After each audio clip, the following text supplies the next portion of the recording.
liebe Corinne, meine Damen und Herren, ich muss für das Sprechen in Englisch entschuldigen. Wir Engländer haben den großen Nachteil, dass wir die weltweit gemeinsame Sprache sprechen. Und deshalb wir die Angewohnheit zu sprechen alles andere verloren haben. Dies ist ein großer Fehler und die Welt müssen uns zu vergeben, obwohl ich bezweifle, dass es wird. Auf jeden Fall, ich machte weiter auf Englisch. So. No, a moment.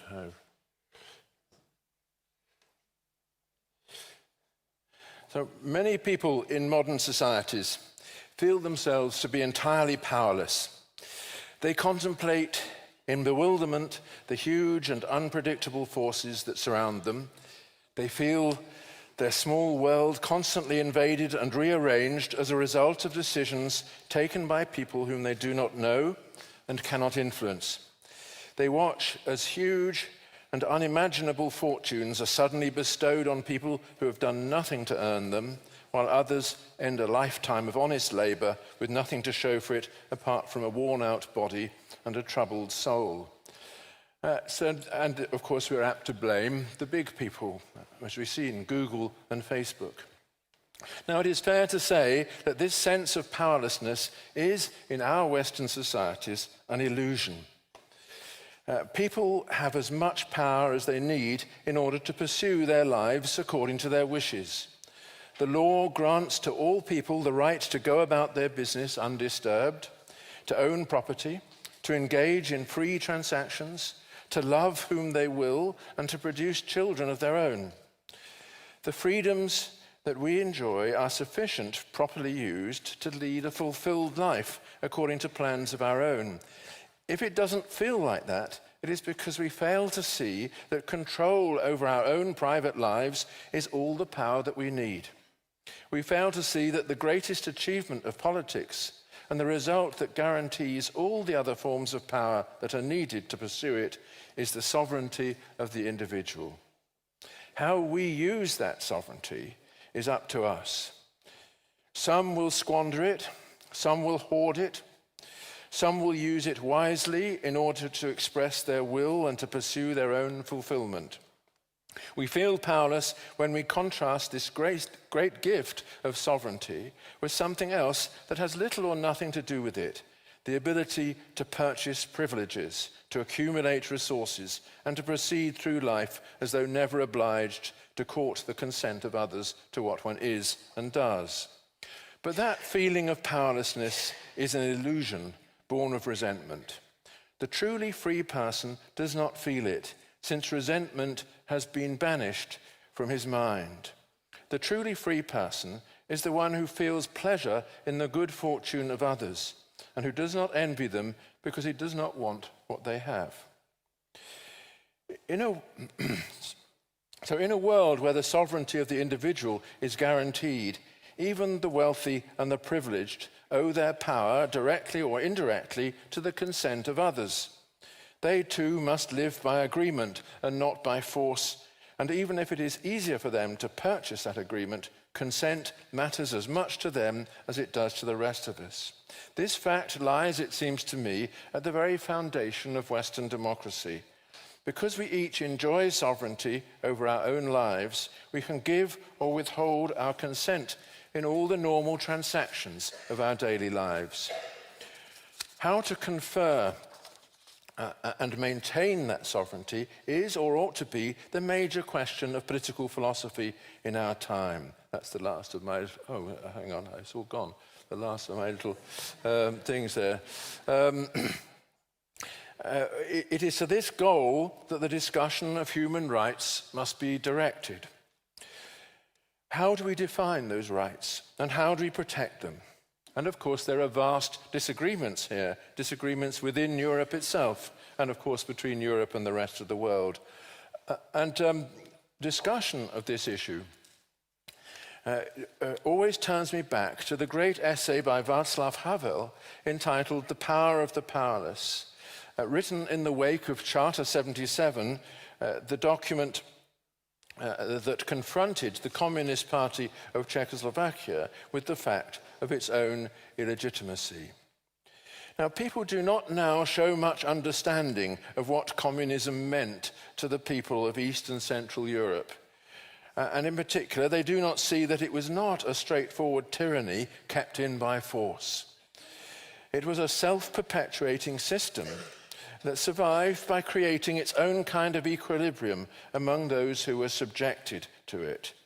People cooperated in their own enslavement, enjoying sparse but real material comforts in exchange for submission to a mechanical and impersonal power. In such a system, they are in charge, not we. But we don't really know who they are. As in Kafka's great allegory of the castle, if you trace power to its source, you find another powerless person. The instructions come from on high, but those on high are obeying instructions. There is a closed circle of obedience in which all are receiving orders, but nobody is giving them.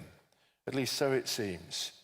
And nobody can say this or even perceive it without exposing himself to the greatest risk. Even in such a system, there is a kind of social contract at work, however. Surrender your sovereignty, the system says, and I will guarantee your security. Assert it, and you enter the unknown, where only punishment is certain. Now, what makes this possible? Havel made various suggestions, but the most interesting one is this. Again, this is the last of my little propositions. In the post-totalitarian world, as he called it, people learn to live within the lie. Truth loses its central place in the affairs of government and is replaced by ideology. By ideology, he meant a set of doctrines, slogans, epithets, and exhortations which arose from a long-refuted theory, the Marxist theory of society, but which remain in place, keeping vigil over human discourse, like corpses which stand to attention before every exit, snarling mechanically at anyone who tries to pass. I first came to communist Czechoslovakia in 1979 at a time of great tension all across Eastern Europe.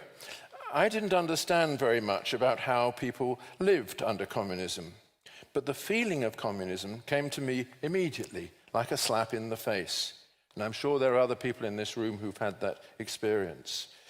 Without knowing the exact cause, I found myself surrounded and invaded by fear.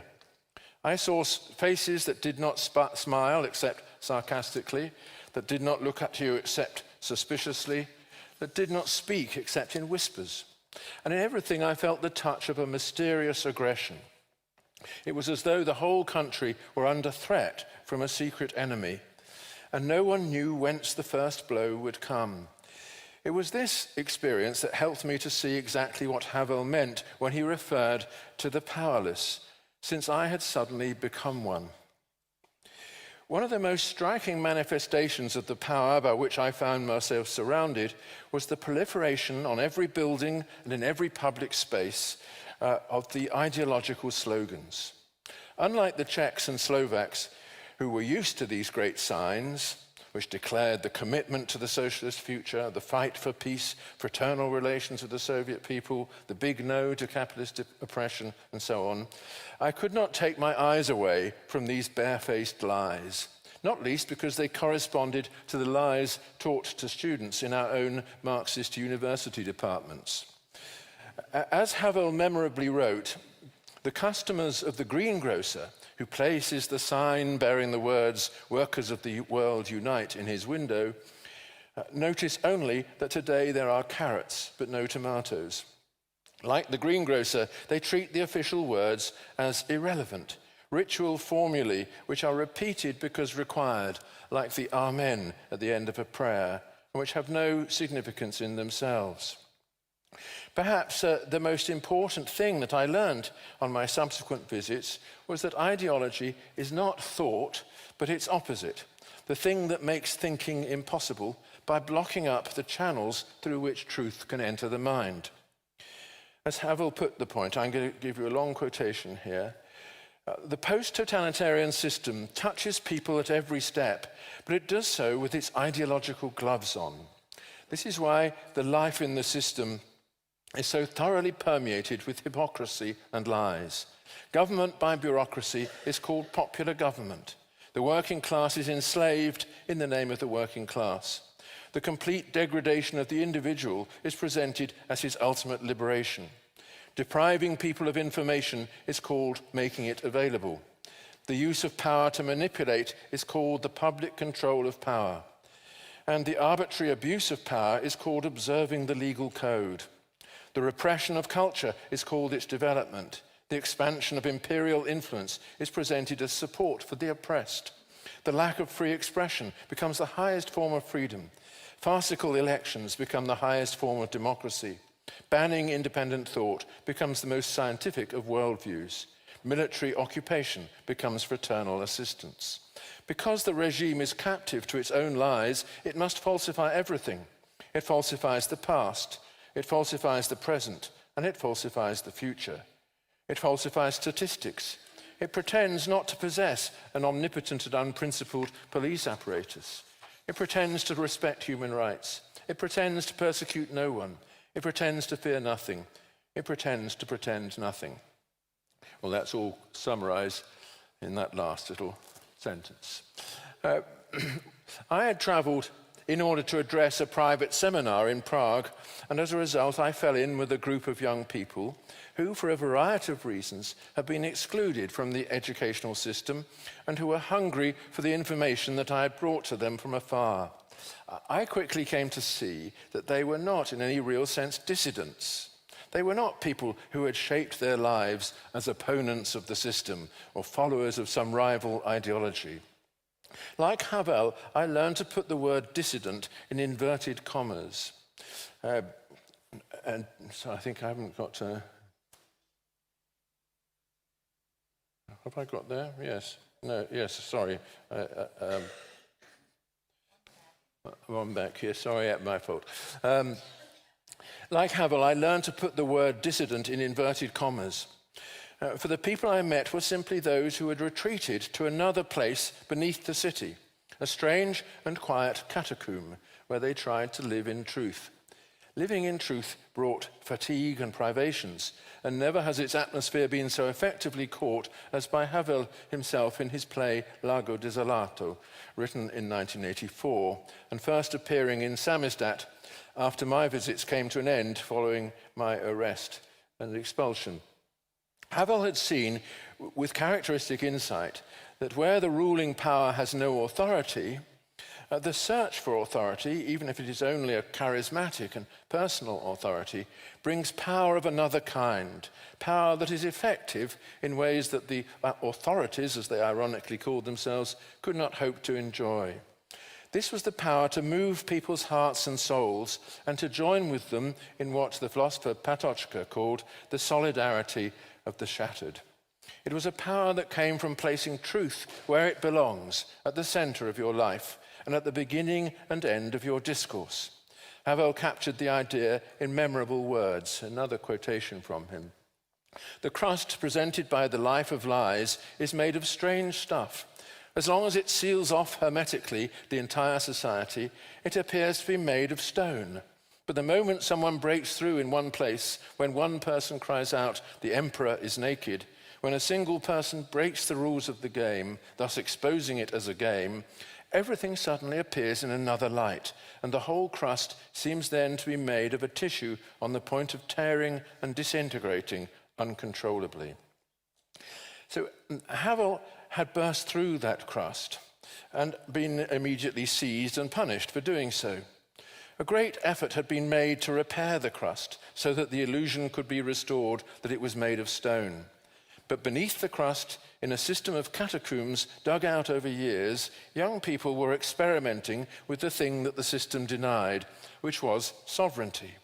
They were making choices for their lives and endeavoring to live in truth. To be part of that endeavor was, for me, a transforming experience.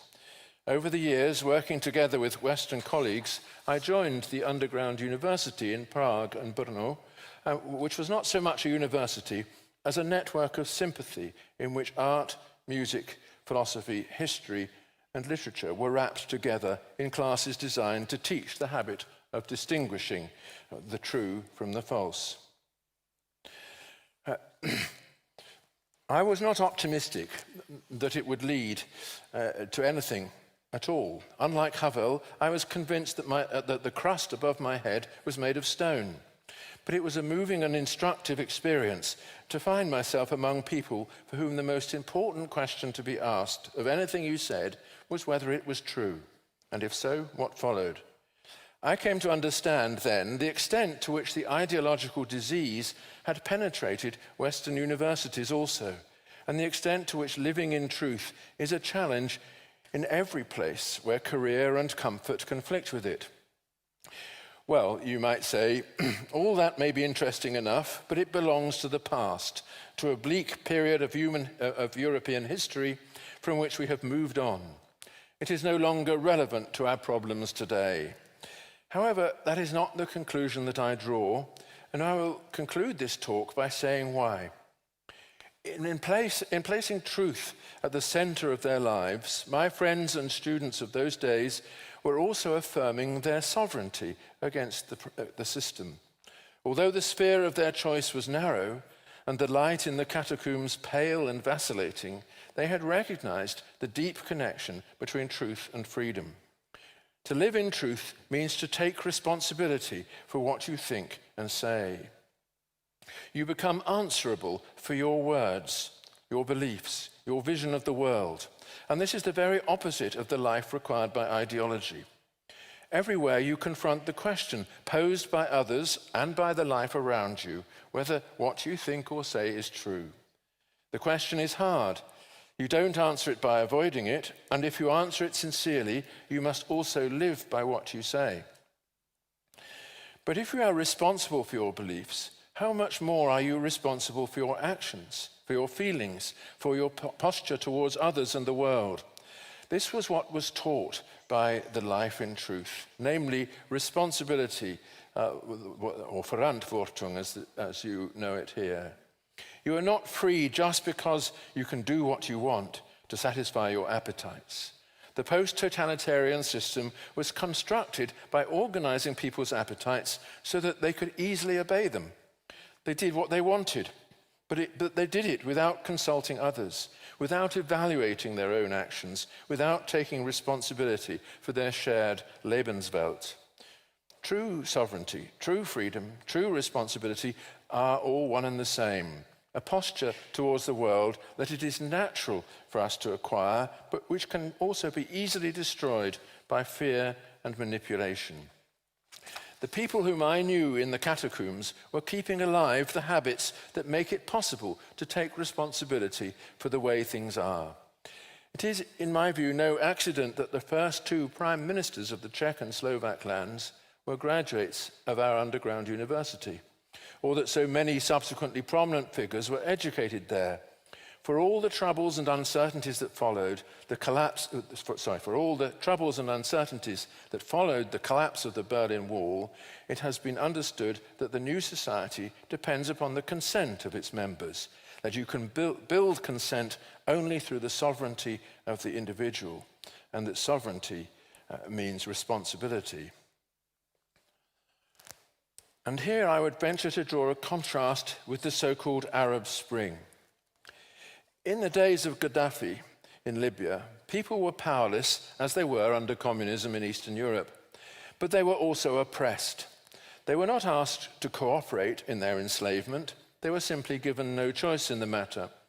And there were no catacombs, no networks or structures that kept alive the memory of another way of being. The default position for Libyans, then as now, was the retreat into the shade of the Quran, as Sayyid Qutb described it, to give up on politics, on freedom, and on sovereignty, and to submit to a document that purports to be the word of God and which promises rewards in another world than this one. In such circumstances, you can remove the tyrant, as we have seen, and people will cooperate in helping you. There will be a moment of rejoicing, But no one will come forward with plans for a new kind of government in which the sovereignty of the individual would be put at the top of the agenda.